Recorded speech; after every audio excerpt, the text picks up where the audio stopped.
రైతు సోదరులకు నమస్కారం అండి. వెల్కమ్ టు ఈ రైతులు యూట్యూబ్ ఛానల్. ఈరోజు మరి ఈ వీడియోలో చాలామంది రైతులు మన వీడియోల కింద అన్న మీ పత్తి విత్తనాలు ఈ నెలలో నాటుకోవచ్చు అని చెప్పి పడుతున్నారు. అదేవిధంగా చాలా వరకు మా ఏరియాకైతే ఎక్కువ ఈ BT3 అంటే మనకు గడ్డి గింజలు అంటామండి. ఇలాంటి మా ఏరియాకైతే పేపర్లో రోజు న్యూస్లో కూడా వివిధ జిల్లాలో కూడా మనకు పేపర్లో కానీ న్యూస్లో కానీ రావడం జరుగుతుంది. కాబట్టి BT3 విత్తనాలు పెట్టుకుంటే కరెక్టా కాదా అని తెలుసుకున్నాం. దాంతోపాటు మరికొన్ని మంచి పత్తి విత్తనాల గురించి తెలుసుకుందాం. ప్రతి ఒక్క రైతు కూడా ఎవరైతే రైతులు మీరు పత్తి విత్తనాలు తీసుకునే దాంట్లో మాత్రం కంపల్సరీ జాగ్రత్త పాటించండి. ప్రతి ఒక్క రైతు కూడా బిల్తో సహా తీసుకోండి. మీరు ఏదైనా కానీ బిల్లు లేకుంటే మాత్రం పత్తి గింజలు కొనకండి. అసలుకే వేరే విత్తనాలు తీసుకున్న మంచిదే, అవసరం కూడా వేరే కడివే తెచ్చుకున్న మంచిదే, కానీ బిల్లుతో సహా ఉన్నటువంటి విత్తనాలనే తెచ్చుకోండి. అందులో మనకు పెద్ద కాయ సంబంధించిన విత్తనాలు ఉంటాయి, చిన్నకాయ మీడియం సైజు ఉన్నటువంటి విత్తనాలు కూడా ఉంటాయి. కాబట్టి మీ యొక్క నేలను బట్టి మీ యొక్క ఉన్నటువంటి సిచ్యువేషన్ బట్టి ప్రతి ఒక్క విత్తనాన్ని కూడా ఎంచుకునే ప్యాటర్న్ చేయండి. తప్పకుండా మీకు అధిక దిగుబడి సాధించే అవకాశం అయితే ఉంటుంది. ఇకపోతే మనకు మూటగా చూసినట్లయితే చాలా వరకు అన్న పత్తి గింజలు ఈ టైంలో నాటుకోవచ్చు అని చెప్పి పడుతున్నారండి. అయితే మీకు చాలా వరకు మన ఏరియాకైతే ఎవరైతే బోర్లు కానీ బావిలు కానీ మీకు ఉన్నాయో ఈ వర్షానికైతే దాదాపు 2-3 రోజులకు ఒకసారి వర్షాలు అయితే పడుతున్నాయి.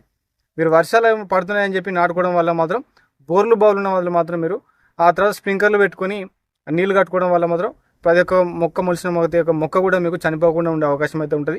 ఎవరైతే మీకు బోర్లు బాగులేదు, ఓన్లీ వర్షాధారంగానే పంట పండించుకోవాలనుకుంటే మాత్రం మీకు ఇప్పుడు నాటుకుంటే మాత్రం నష్టపోయే అవకాశం అయితే ఉంటుంది. కాబట్టి జాగ్రత్తగా మీకు బోర్లు బావులు ఉంటేనే మాత్రం ఈ టైంలో మాత్రం పత్తి గింజలు నాటుకోండి. ఎందుకంటే మీకు ఆ తర్వాత మీరు ఏ విధంగా వాటర్ అంటే నీళ్లు కట్టుకుని ప్యాటర్న్ చేస్తారు, బోరు ఉన్న బావి ఉన్నా కాబట్టి. ఇక బోర్లు బాగులేదు, నేను వర్షాధారంగానే పంట పండించుకోవాలనుకుంటే మాత్రం ఇప్పుడు నాటుకోవడం మాత్రం మంచిది కాదండి. దానివల్ల మీకు పెట్టుబడి అనేది మీరు ఏదైతే మీరు గింజలకు ఎంత లేదన్నా ఎకరాన ఈరోజు వచ్చేసి 900 ఒక ప్యాకెట్ అంటే 850 రూపాయలు అమ్ముతున్నారు. కాబట్టి మీరు రెండింటికి చూసినా కూడా 1700 రూపాయలు ఒక ఎకరానికి వస్తాయి. కాబట్టి మ్యాక్సిమం ఒక బత్త మనకు 475 గ్రాములు ఉంటుంది. ఇది మనం 30 గుంటలకు వస్తుందండి. మీరు పోగుంటలు మ్యాక్సిమం ఈ ఎండకు పెడితే మాత్రం పోగుంటలు మొత్తం పోతాయి. కాబట్టి మీరు మళ్ళీ ఇంకో ప్యాకెట్ తేవడం జరుగుతుంది. అది వచ్చినా కూడా మళ్ళీ పోగుంటలు మాత్రం తప్పకుండా పెట్టేటువంటి అవకాశం అయితే ఉంటుంది ఎవరికైతే నీళ్ళు లేదో. కాబట్టి నీళ్లు లేని వాళ్ళు మాత్రం కంపల్సరీ వర్షపాతం అనేది ఒక 60% నమోదైనప్పుడే పెట్టుకునే ప్రయత్నం చేయండి. అంటే మనం జూన్ నెలలో పెట్టుకుంటే మాత్రం జూన్ 1st తర్వాత మీకు మ్యాక్సిమం అయితే ఇది మనకు రోణి కార్తీ అంటాం దీన్ని. ఈ రోణిలో వచ్చేసి మనకు కొంచెం ఈ సంవత్సరం వస్తాను రోణి కార్తీ రోకల వరకు ఎండ కొడుతుంది అంటారు కదా.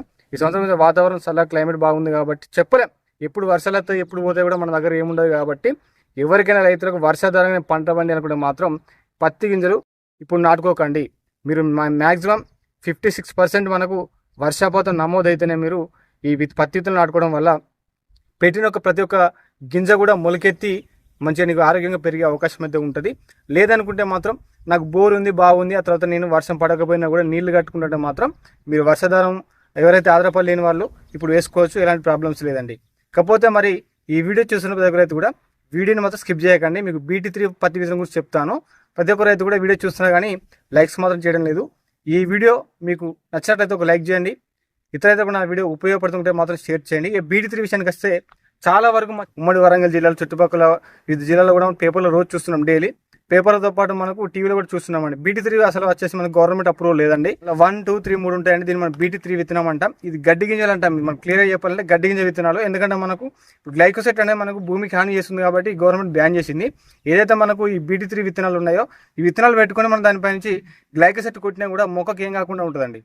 ఆ విధంగా దాని యొక్క పవర్ అనేది ఉంటాయి మొక్క. కాబట్టి చాలా వరకు మనకు చూసినట్లయితే గడ్డి మందు కూడా సరిపోతుందని చెప్పి BT3 విత్తనాలకు మొగ్గు చూపుతున్నారండి. దానివల్ల మాత్రం మనమే నష్టపోతాం. రేపటి రోజున మన భూమి మొత్తం ఖరాబ్ అవుతూ ఉంటుంది. ఇప్పటికే మన గవర్నమెంట్ ఆల్రెడీ మన భూమిలో ఎక్కువగా ఉన్నటువంటి పోషకాలు మొత్తం క్షీణించిపోతున్నాయని చెప్పి అంటున్నారు. భూసారం పెంచుకోవాలని చెప్పి అధికారులు కూడా చెప్తున్నారు. కాబట్టి BT3 విత్తనాల వల్ల మాత్రం రైతులు నష్టపోయే అవకాశం అయితే ఉంటుంది. అంటే మనకు దిగుబడి వస్తుందంటే మరి దిగుబడి అయితే రావడం లేదు. చాలా వరకు మా ఎరువు చూసినా 7 క్వింటాలు 6 క్వింటాలు ఇంట్లో దిగుబడి రావడం జరిగింది. మరి పెట్టుబడి విషయంలో చూస్తే మాత్రం మీకు ఏం లేదు, ఒక గుంటు కొట్టడం తప్పుతుందండి.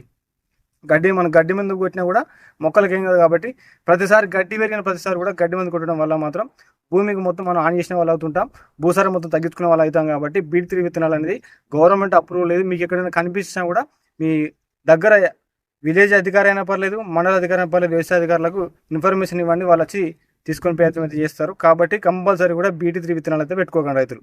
దానివల్ల మీ భూమిని మీరే ఖరాబ్ చేసుకునే వాళ్ళు అవుతుంటారు. కాబట్టి మీకు మ్యాక్సిమం ఆ విత్తనాలు కూడా చూస్తే మన మార్కెట్లో 1500 2000 ఉంటుందట. ఒక కిలోకి వచ్చేసి 1500 2000 ఉంటుందట. మీరు 850 రూపాయలకు మార్కెట్లో మనకు మంచి మంది విత్తనాలు ఉన్నాయండి. కబడ్డీ కానీ, సదనంద్ కానీ, వేదవల్లది, చంద్రగోల్డ్ కానీ, ప్లాటినం కానీ, విశ్వ కానీ, అదేవిధంగా ఆద్య న్యూజిలాండ్ నార్త్ సీడ్లోకి వచ్చేసి మన సాంకేత్ ఒకటి, యూఎస్ వల్ల 7067 ఇవన్నీ కూడా ఒకప్పుడు మనకు గత 2-3 సంవత్సరాల క్రితం వచ్చేసి బ్లాక్లో అమ్మినటువంటి విత్తనాలు కూడా ఈరోజు మనకు వచ్చేసి 850 రూపాయలకు బిల్తో సహా ఇస్తున్నారు. కాబట్టి ప్రతి ఒక్క విత్తనం కూడా మీరు ఏది తీసుకున్నా కూడా బిల్తో సహా తీసుకోండి. రేపు రోజున మనకి ఏం జరిగినా కూడా బిల్లు మన దగ్గర ఉంటే రైతు కొంచెం ధైర్యంగా ఉండే అవకాశం అయితే ఉంటుంది. కాబట్టి 1-2 సార్లు ఆలోచించుకోండి. మీ చుట్టుపక్కల రైతులు కూడా అడగండి, మీ బంధువుల చుట్టాలు ఉంటారు కాబట్టి ఏ విత్తనాలు వేసుకుంటే బాగుంటుంది, మార్కెట్లో పోయిన సంవత్సరం ఎలాంటి విత్తనాలు మనకు అధిక దిగుబడి వచ్చాయని చెప్పి 1-2 సార్లు ఆలోచించుకోండి. నాలా కూడా చాలామంది యూట్యూబర్స్ కూడా విత్తనాల గురించి వీడియోలు చెప్తున్నారు, వాళ్ళని కూడా ఫాలో అవ్వండి. ఎవరు ఫాలో అవ్వడం వాళ్ళు ఫాలో అవుతూ ఉంటారు. కాబట్టి మీరు మంచి మంచి విత్తనాలు పెంచుకోండి. మెయిన్గా అయితే మన క్రిస్టల్ కానీ, వేద కానీ, కావేరి కానీ చాలా రకాల విత్తనాల కంపెనీలు ఉన్నాయి కదా. ఈ కంపెనీలో ఉన్నటువంటి విత్తనాలు మ్యాక్సిమం అన్ని కూడా చిన్నకాయతో పోలిస్తే పెద్దకాయ సైజు వరకు కూడా చాలా రకాల విత్తనాలు ఉన్నాయి. దాని గురించి కూడా నా ఛానల్లో వీడియో చేసిన ఒక 2-3 వీడియోలు ఉంటాయి. ఎవరైనా రైతులు చూడకపోతే ఆ వీడియోలు చూడండి. మీరు మ్యాక్సిమం BT2 అనే విత్తనాలు ఎంచుకునే ప్రయత్నం చేయండి. దీనివల్ల మాత్రం మీకు ఎలాంటి హాని ఉండదు. BT3 విత్తనాలు మాత్రం క్యాన్సర్ కారకం అండి. దాన్ని మనం ఏదైతే BT3 విత్తనాలు అనేది మన క్యాన్సర్ అనేది దానివల్ల వచ్చే అవకాశాలు ఉన్నాయని చెప్పి గవర్నమెంటే దానికి అప్పులు లేకుండా బ్యాన్ చేసింది. కొంతమంది దళారులు వీళ్ళు డబ్బులకు అమ్ముడుపోయి వాళ్ళు మార్కెట్లో దొంగతనంగా బయటికి ఎవరో తెలియకుండా డైరెక్ట్ రైతులకే బిల్లు లేకుండా సాగిస్తున్నారు. కాబట్టి జాగ్రత్త పాటించండి. BT3 విత్తనాలు మాత్రం మనకే ఆరోగ్యానికి హానికరం. కాబట్టి దయచేసి అలాంటి విత్తనాలు వేసుకోకండి. మీకు మెయిన్గా అయితే మంచి మంచి విత్తనాలు మార్కెట్లో ఉన్నాయి కాబట్టి మీరు వీలైతే చూడండి. మీ దగ్గరలో ఉన్న డిస్ట్రిబ్యూటర్స్ అయితే ఎవరైతే ఉన్నారో లేకపోతే డీలర్స్ ఉన్నారో వాళ్ళ దగ్గరికి వెళ్ళి ఒకసారి చూడండి, ఎవరు ఎలాంటి విత్తనాలు కొంటున్నారో చెప్పి చూసుకొని వేసుకున్నట్లయితే మాత్రం అధిక దిగుబడి సాధించే అవకాశం అయితే ఉంటుంది. ఇకపోతే మాత్రం వర్షాధారానికి వేసుకోవాలంటే మాత్రం మీరు మ్యాక్సిమం 50-60% వర్షపాతం నమోదైనప్పుడే మీరు విత్తనాలు నాటుకోండి. లేదు నాకు బోర్ ఉంది బాగుంది, ఆ తర్వాత నేను వర్షాలు లేకుండా ఎండలు కొట్టినా కూడా నేను నీళ్లు కట్టగలను అనుకుంటే మాత్రం ఇప్పుడు ఆల్రెడీ పెడుతున్న చాలామంది మ్యాక్సిమం బోర్లు ఉన్న వాళ్ళు, బాయిలు ఉన్న వాళ్ళు అయితే విత్తనాలు నాటుతున్నారు. ఇక మిగతా వారు మాత్రం ఇప్పుడైతే నాటకండి. మ్యాక్సిమం జూన్లో వేసుకునే ప్రయత్నం చేయండి. ఎందుకంటే మీకు విత్తనాలు ప్రతి ఒక్క విత్తనం కూడా మొలకెత్తాలంటే కంపల్సరీ వర్షాధారం అనేది ఉండాలి. ఎంత లేదన్నా వారానికి ఒక 2-3 సార్లు వర్షం పడ్డా లాంటివి కానీ, లేకపోతే నెలకు ఒక 3 వానాలు పడ్డా కూడా మీకు ఎలాంటి ఇబ్బంది లేకుండా ఉండే అవకాశం అయితే ఉంటుంది. వర్షపాతం అనేది మనకి ఎప్పుడు చెప్పలేం, ఎప్పుడు వాన వస్తే ఎప్పుడు ఎండ కొడతానో మనకు తెలియదు. కాబట్టి ప్రతి ఒక్కరు కూడా వర్షాధారంగా పంట పండించుకోవాలంటే మాత్రం జూన్ నెలలో వేసుకోండి. మీకు చాలా బ్రహ్మాండమైన దిగుబడి వచ్చే అవకాశం అయితే ఉంటుంది.